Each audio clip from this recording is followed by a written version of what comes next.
نصیر الدین جب تک زندہ ہے اس کی آواز دلوں میں صرف زندگی تک نہیں رہے گی، اس کا تعلق کل من علیہا فان ویبقی وجہ ربک ذو الجلال والاکرام، اس ذات کے ساتھ تعلق ہے۔ انشاءاللہ نصیر الدین کی آواز دنیا سے اٹھ جانے کے بعد بھی نہیں مر سکتی۔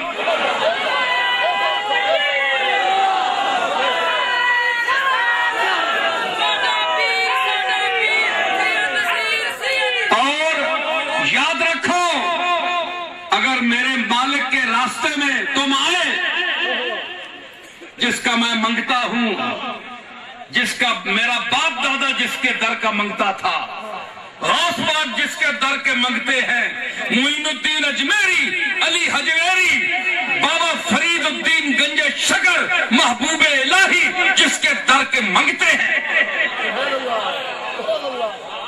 میں اس در کا بھکاری ہوں۔ تم بھی بھکاری ہو، بھکاریوں سے میں کہہ لوں، میں اپنے داتا سے کیوں نہ مانگوں؟ بیعت توڑتے ہو چھوڑ دو، مجھے کوئی ضرورت نہیں پیری مریدی کی، میں تو اس لیے اقرار کرتا ہوں، کوئی کہتا ہے تو ہاتھ میں ہاتھ لیتا ہوں کہ پھر ہاتھ میں ہاتھ لے کے میرے نال وعدہ کیتا ہی جو نصیر الدین عقیدہ پیش کر رہے ہیں قرآن و سنت دا کیسٹا اس دیاں سن تے پھر ہون بندے دا پتر ہے ہاتھ میں تاج دیتے ہی پھر اونجی ایمان رکھ جس طرح نصیر الدین نے رکھا۔ میں اے وعدہ لینے استے ہاتھ جات لینا۔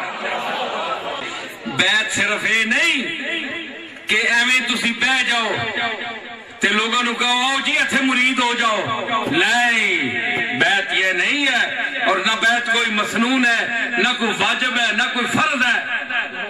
اگر یہ بات ہے، کئی مرتبہ میں کہہ چاہوں گا، اگر یہ بات فرض ہے، واجب ہے، تو جن لوگوں نے بڑے بڑے ائمہ نے بیعت نہیں کی تو آپ ان اماموں کی پیچھے چل رہے ہو جو مرید ہی نہیں تھے، جو بے پیرے تھے۔